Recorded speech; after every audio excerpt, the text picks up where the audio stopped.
Ильнур, вопрос вот такой. Вы получили прекрасную базу татарского языка, вы закончили школу. Как вы видите перспективы татарского языка в ближайшем будущем, ну, скажем, 10-20 лет?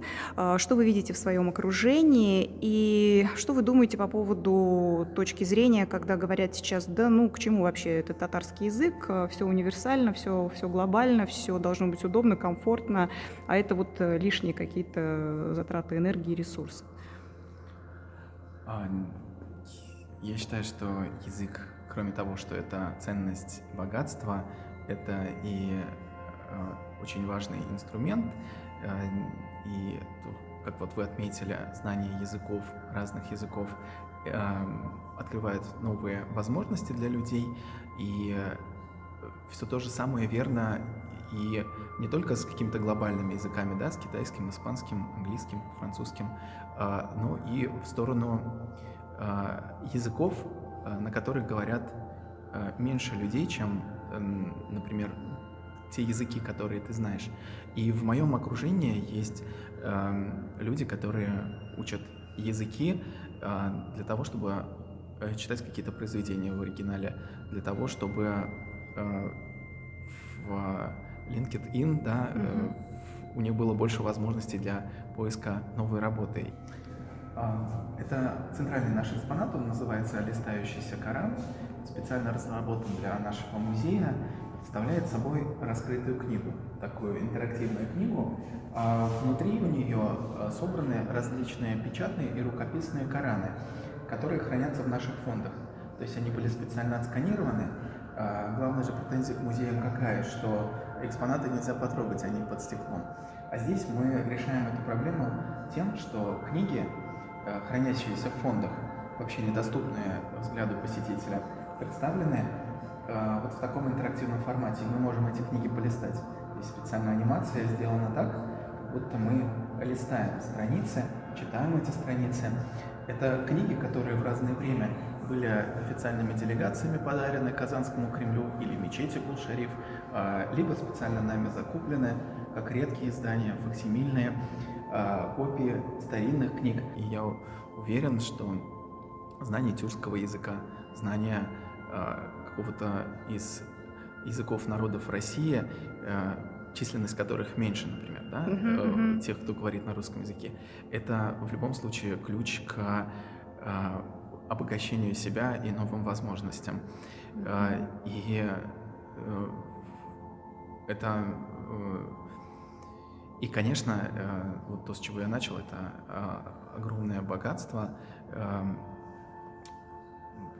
просто такое, которого, может быть, какой-то очень странный пример, но недавно я был на лекции, и, конечно, учась в татарской гимназии, у нас был татар тілі һәм әдәбияты, и мы проходили, что есть вот многовековая тюркская, общетюркская татарская литература, да, вот то, что средневековая, которые своим считают и казахи, и турки, и азербайджанцы, и узбеки, и башкиры, татары, и далее.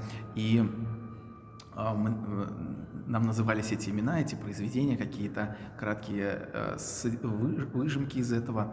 И среди этих имен был Ахмад Ясави, тюркский поэт, и его хикмет, его произведения.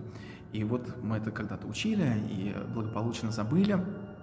И недавно я беседовал с коллегой, и она как раз занимается изучением, как культуролог, как человек, занимающийся культурным наследием в Казахстане, мавзолеем Ходжи Ахмеда Ясави. И вот мне нисколько в голову не пришло, что это что-то близкое свое, не вспомнилась школа в нашей беседе, и так я вот себе представлял, что это Восточный Казахстан, Туркестан, что это, ой, так далеко, это почти Китай, да, и вот как-то ничего у меня в душе не отозвалось. А потом я вернулся в свой музей, как-то вот в вечернее время, уже не было посетителей, проходил по своему музею и увидел раскрытую книгу Худжи Ахмеда Ясави. То есть это фигура, связанная с суфизмом, с вот такой вот общетюркской литературой, духовной литературой. У нас пополняется в Казанском Кремле наш фонд Коранов. Среди них заметная доля — это казанские издания. Казанские издания Корана, первые вышедшие в самом начале XIX века, известны тем, что впервые мусульманами Коран был напечатан в Казани, и разные типографии издавали эту книгу огромными тиражами, и по всему миру в библиотеках и в частных коллекциях хранятся казанские издания XIX века, начала XX века. Вот часть нашей коллекции — это тоже казанские издания. Мы их собираем, изучаем, показываем.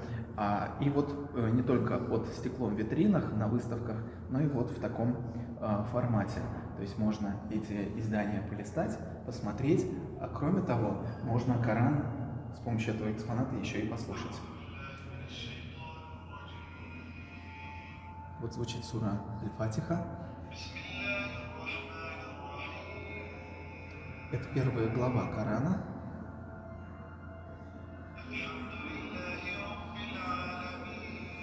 Звучит арабский текст, и этот текст же появляется вот такой подсвеченный. И он дополнен переводом смысла на 3 языках. На русском, английском и татарском.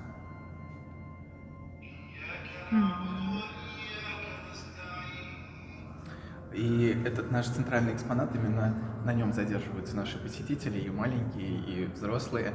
И в центре он, конечно, потому что Коран, священная книга мусульман, в центре культуры ислама. Из Корана растет эта культура мусульман, которая много веков. И для нас, для татар, для мусульман нашего региона, эта книга, ее пропитаны более 1000 лет существования нашего народа как части мусульманского мира.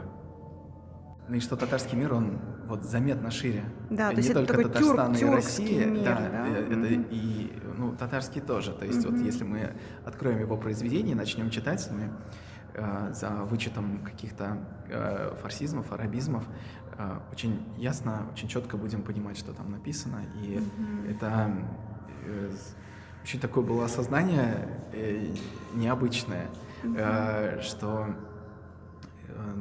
это свое, Своё, то да? есть огромная история, Да, получается, да, да. огромный культурный И пласт.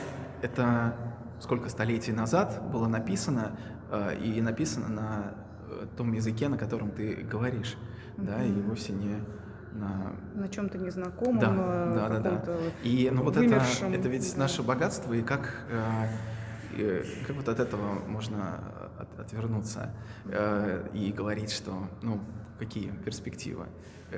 Слушай, какие твои перспективы, если ты не знаешь родного языка?